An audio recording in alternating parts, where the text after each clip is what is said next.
ओ काका, पालकाच्या जोड्या कशा दिल्या, असं बाबूने म्हाताऱ्या बाबाला विचारलं.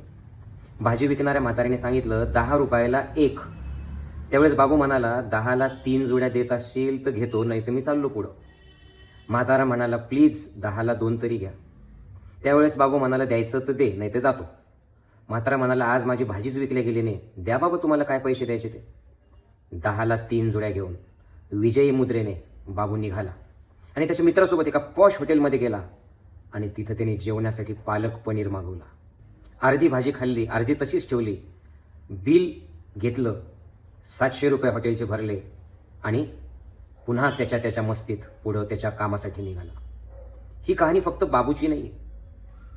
अहो, जिथे भाव करायला नाही पाहिजे अशा गरिबांकडे भाव करून आपण जग जिंकल्यासारख्या आविर्भावात तिथून जातो आणि ज्यांच्याकडे खूप सारे पैसे आहेत अशांकडे भाव न करता अर्ध फेकून देऊन तसंच आपण तिथून निघून जातो. विचार करायला पाहिजे विवेकबुद्धी ठेवून. जिथं भरून वाहतंय तिथे अजून टाकून यायचं, की ज्याला कमी आहे त्याला मदत करायची.